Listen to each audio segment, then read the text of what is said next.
విషయంలో వీళ్ళు చేసిన తప్పిదాలన్నీ కూడా బయటకు మమ్మల్ని మాట్లాడే మీకు ధైర్యం లేదు. మేము మాట్లాడుతున్న 6 మంత్రులు లేచి అడ్డుపడుతున్నారు. మేము అడిగే ప్రశ్నలకే సమాధానం చెప్పే పరిస్థితి లేదు. కేసీఆర్ గారు మాకు ఏ డైరెక్షన్ ఇస్తే వారి డైరెక్షన్ లోనే బీఆర్ఎస్ చేస్తాం.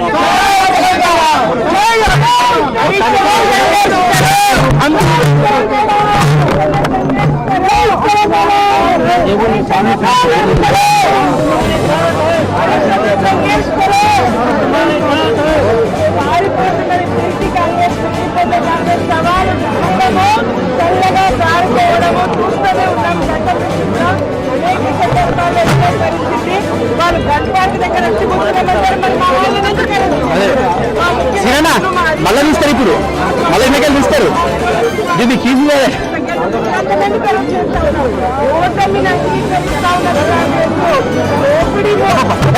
బాబు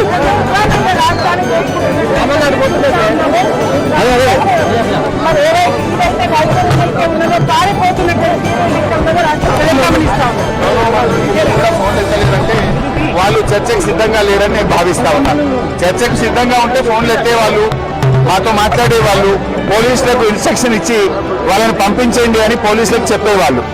ఒకవైపు వాళ్ళు ఏదో వచ్చినట్టు మేము రానట్టు పోలీసులను అడ్డం పెట్టుకొని ఒక డ్రామా నడుపుతా ఉన్నారు. రాష్ట్ర ప్రజలకు అర్థమైతలేదా?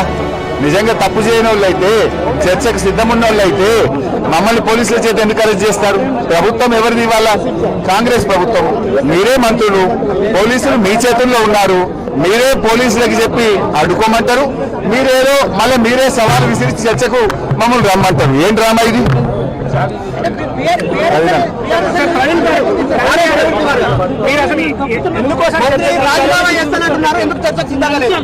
మంత్రులు వాళ్ళ దగ్గర లేవండి.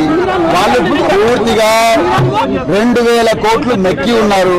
తెలంగాణ బిడ్డలకు, తెలంగాణ చిన్నతర కాంట్రాక్టర్లకు రావాల్సిన ఆస్తినంతా కూడా ముఖ్యమంత్రి రేవంత్ రెడ్డి, జయవీర్ రెడ్డి, వేం నరేందర్ రెడ్డి వీళ్ళందరూ కూడా మొత్తం కూడా ఒక ప్రాజెక్ట్ మానిటరింగ్ యూనిట్ అని ఒకటి పెట్టి జీవో నెంబర్ 17 దొడ్డిదారిన తీసుకొచ్చి మొత్తం కూడా తెలంగాణ బిడ్డలకు చెందాల్సిన సంపదను రాష్ట్రంలో కాకుండా బాంబే, అదేవిధంగా గుజరాత్, ఢిల్లీకి చెందిన స్టేట్లకు కట్టబెట్టిండ్రు. మీరు గౌరవ హైకోర్టు ఎన్నో జడ్జిమెంట్లు ఇచ్చినా కూడా, ఎన్నో నిర్దేశాలు ఇచ్చినా కూడా వాటన్నిటి తుంగలో తొక్కి రాత్రిపూట దొంగతనంగా మొత్తం కూడా టెండర్లు విడిచిండ్రు. కేసీఆర్ గారి సమయంలో ఈ విధంగా జరగలేదు. కేసీఆర్ గారు 10,000 మంది తెలంగాణ బిడ్డలను కాంట్రాక్టర్లుగా తయారు చేసిండ్రు. ఈ సంపదను ప్రజాస్వామీకరించారు. ఈ రోజు రేవంత్ రెడ్డి గారు మొత్తం కూడా ప్రాజెక్ట్ మానిటరింగ్ యూనిట్ పెట్టి దొడ్డిదారిన జీవో 17 తీసుకొచ్చి మొత్తం కూడా 1000 కోట్ల రూపాయలు తిన్నారని మా డిప్యూటీ ఫ్లోర్ లీడర్, మాజీ మంత్రి హరీష్ రావు గారు ఆధారాలతో బయట పెట్టారు. మాకు తెలిసిన ఆధారాలను కూడా మేము తీసుకొచ్చి, నేను, కొప్పుల ఈశ్వర్ గారు, గెల్లి శ్రీనివాస్ యాదవ్ ఈరోజు సోమాజిగూడలో మేము వెయిట్ చేస్తాము అని చెప్పి మేము వారం రోజుల క్రితమే చెప్పాము. ఈరోజు బహిరంగ చర్చకు పిలిచింది వాళ్ళే. ఒక 2 వారాల క్రితం అడ్లూరి లక్ష్మణ్ కుమార్ గారు ఆయనే బహిరంగ చర్చకు పిలిచారు. అనిరుద్దీన్ గారు పిలిచారు, పొన్న ప్రభాకర్ గారు పిలిచారు. అందుకొరకే అది స్వీకరించి మేము వారం రోజుల ముందరనే సోమాజిగూడకు వస్తామని చెప్పాము. నిన్న రాత్రి తొండి చేసి వాళ్ళు ఏమన్నారు, లేదు మేము సోమాజిగూడకు రాము, హరీష్ రావు గారు వస్తేనే వస్తామంటే హరీష్ రావు గారు వచ్చారు. ఆయన సిద్దిపేట ప్రోగ్రామ్ బంద్ చేసుకొని వచ్చిన తర్వాత మేము సోమాజిగూడ కాదు, మీరు గన్ పార్క్ రమ్మన్నారు కదా, మేము గన్ పార్కే వస్తున్నామని చెప్తే ఇప్పుడు గన్ పార్క్ పోదామని బయలుదేరితే ప్రజాస్వామ్యబద్ధంగా జరిగిన అన్యాయాన్ని, తెలంగాణ బిడ్డల నోట్లో మట్టి కొట్టిన వైనాన్ని తెలంగాణ పిల్లలకు తెలియజెప్పడం కోసం శాంతియుతంగా ఆధారాలతో సహా మేము పోతుంటే మమ్మల్ని పోనివ్వడం లేదు.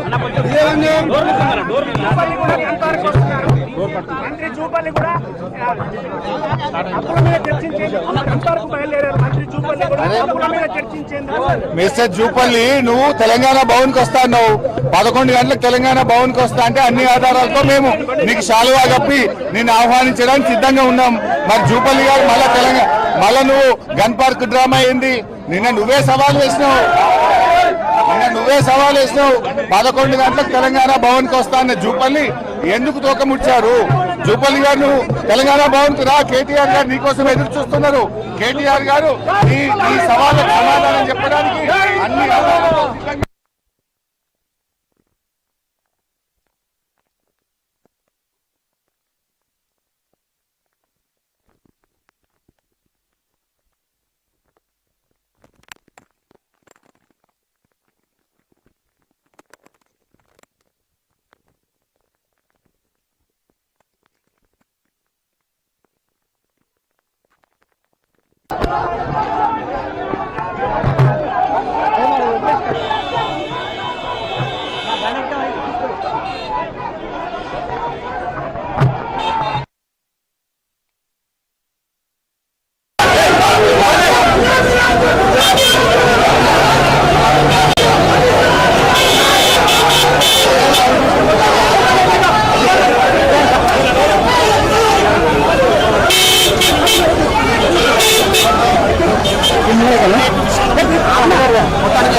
నువ్వు సవాల్ విసిరినావు, నీకు దమ్ముంటే నీకు ధైర్యం ఉంటే సవాల్ విసిరినోడు వీళ్ళని వదిలేయాలి. ఈ ప్రభుత్వానికి మేం సవాల్ చేస్తా ఉన్నాం. ఈ ప్రభుత్వానికి దమ్ము ధైర్యం చిత్తశుద్ధి ఉంటే పోలీసులని బేషరతుగా ఇలా అడ్డుకోవడం ఆపడం వదిలేయాలి. బీఆర్ఎస్ పార్టీ గేట్ ముంగట్నే మీరు అడ్డుకుంటున్నారంటే మీరు అంత డొల్లా, మీరంతా అబద్ధాలు, మీరంతా ఫేకు. 30 నెలల నుంచి మీరు చెప్తున్నాయి అన్ని కూడా ఫేక్ అని అర్థమైపోయింది. ఇలా మీ చర్చకు మేము రెడీ అన్నాం. ఇలా మీ అవినీతి బయట పెట్టడానికి మేము మాట్లాడుతూ ఉంటే డైవర్ట్ చేయడానికి కొత్త డ్రామా తెరదీసిండ్రు. కాబట్టి ఇలా ప్రభుత్వం ఈ వెహికల్ అడ్డుకుంటుంటది అంటేనే ఇలా మీరు అబద్ధాల ప్రచారాన్ని 30 నెలల నుంచి నడిపిస్తున్నారు. ఇలా ఎందుకు అరెస్ట్ చేస్తా ఉన్నారు మమ్మల్ని? ప్రభుత్వం చెప్పాలి సమాధానం. ఎవరు లేరు, నేను ఒక్కనే